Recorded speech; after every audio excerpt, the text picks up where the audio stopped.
بسم اللہ الرحمن الرحیم۔ آج ہم ڈسکس کریں گے کرونا ویکسین کتنی افیکٹو ہے، کتنی فائدہ مند ہے، آیا اس کو لگانے کے بعد ہمیں احتیاطی تدابیر کو اختیار کرنا چاہیے یا نہیں کرنا چاہیے۔ اچھا، ویکسین کے حوالے سے میرا نقطہ نظر تھوڑا سا ڈیفرنٹ ہے۔ ہم نے سنا ہوگا کہ پہلے تھا کہ کرونا کی ایک پہلی لہر آئی، پھر وہ کرونا کی پہلی لہر کافی حد تک کم ہو گئی، اور پھر اس کے بعد کچھ 2-4 مہینے بعد کرونا کی دوسری لہر آئی، اور اس کے بعد اب کرونا کی ایک تیسری تھرڈ ویو کہہ رہے ہیں۔ اگر یہ لہر کیا چیز ہے، چونکہ یہ ایک وائرس ہے تو ہم اس کو ایک وائرس کی ٹرمینالوجی میں سمجھتے ہیں۔ دیکھیں، وائرس کے اندر میوٹیشن کا عمل جاری رہتا ہے، جس طرح باقی جانداروں اور انسانوں میں بھی رہتا ہے۔ اگر ایک انسان ہے، اس کا بیٹا ہو بہو اس کی طرح کا نہیں ہوتا، اس کے اندر جنیاتی تبدیلیاں وقوع پذیر ہوتی رہتی ہیں۔ اسی طرح جو اس کی اگلی نسل ہوتی ہے، اس کے اندر وہ جنیاتی تبدیلیاں تھوڑی زیادہ ہو جاتی ہیں۔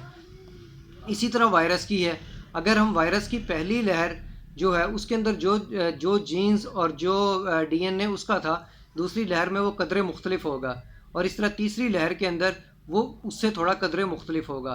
اب جو ویکسین کے عمل کی تیاری جب شروع ہوئی ہے تو اس وقت کرونا کی فرسٹ ویو تھی، تو یہ جو کرونا کی ویکسین افیکٹو ہے، یہ اس وائرس کے لیے ہے جو پہلی لہر میں تھا۔ اگرچہ دوسری اور تیسری کے اندر میں تھوڑی تبدیلیاں ضرور ہیں، تو اس لیے میرے نقطہ نظر کے مطابق یہ اتنی زیادہ افیکٹو دوسری یا تیسری لہر کے لیے نہیں ہوگی جتنی پہلی لہر کے لیے ہوگی۔ اب چونکہ پہلی لہر تو قدرے آہستہ آہستہ ختم ہو چکی ہے، اس لیے میرا مشورہ یہ ہے کہ اگر کوئی بھی ہیلتھ ورکر یا ابو 60% یا کوئی بھی پرسن جو یہ ویکسین لگوا لے، اسے مکمل طور پر احتیاطی تدابیر کو ترک نہیں کرنا چاہیے۔ اسے ماسک کا استعمال اور سوشل ڈسٹینسنگ اسی طرح اختیار کرنی چاہیے، اور باقی SOPs کو بھی اسی طرح فالو کرنا چاہیے جس طرح وہ ویکسین سے پہلے تھا۔ اس سے 50% تو افادیت ہو سکتی ہے کہ آپ 50% یہ ہے کہ آپ کے جسم کے اندر اینٹی باڈیز بن گئی اور آپ کا جو ہے سسٹم وہ مضبوط ہو گیا، امیون ہو گیا۔